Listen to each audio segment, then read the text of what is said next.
Praise the Lord. கர்த்தர் நல்லவர். நிர்பந்தமான மனுஷன் நான், இந்த மரண சரீரத்தினின்று யார் என்னை விடுதலை ஆக்குவார் என்கிற ஒரு கேள்விக்குறியோடு அப்போஸ்தலனாகிய பவுல் முடிக்கிறதை நாம் ரோமருக்கு எழுதின நிருபம் 7வது அதிகாரத்தின் 24வது வசனத்தில் நாம் பார்க்கிறோம். பாருங்க, வேதத்திலும் ஒரு மனிதர், ஒரு தேவ மனிதர் கதறி இருக்கிறதை நாம் பார்க்க முடியும்.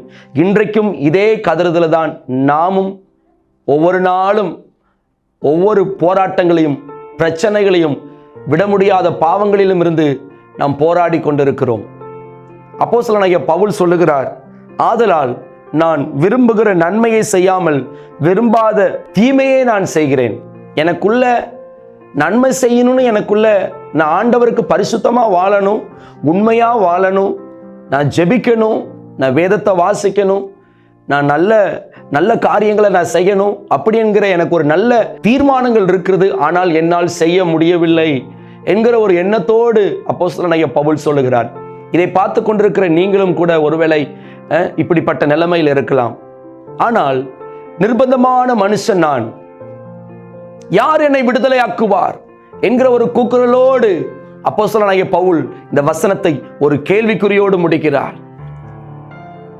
யார் நம்மளை விடுதலையாக்க முடியும்? வேதம் சொல்லுகிறது, கர்த்தரே ஆவியானவர், கர்த்தருடைய ஆவி எங்கேயோ அங்கு விடுதலையும் உண்டு. அதைத்தான் அப்போஸ்தலனாகிய பவுல் இந்த வார்த்தைகளை அவர் சொல்லிவிட்டு அடுத்து 8வது அதிகாரத்தில் நம்ம பார்க்கும் பொழுது 1வது வசனமும் 2வது வசனம் நமக்கு தெளிவாக சொல்லப்படுகிறது. ஆனபடியால் கிறிஸ்து இயேசுவுக்குட்பட்டவர்களாயிருந்து மாம்சத்தின்படி நடவாமல் ஆவியின்படி நடக்கிறவர்களுக்கு ஆக்கினை தீர்ப்பு இல்லை.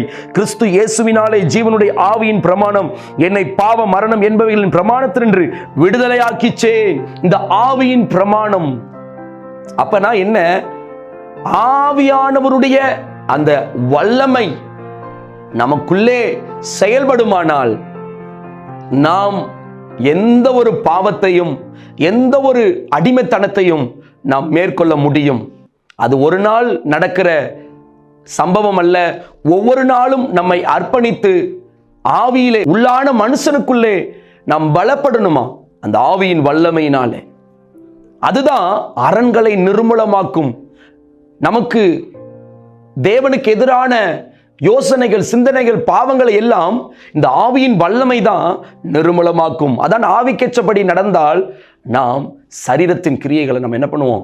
அழிப்போம். நாம் ஆவிக்கேற்றபடி தான் நடக்க வாழ அழைக்கப்பட்டிருக்கிறோம்.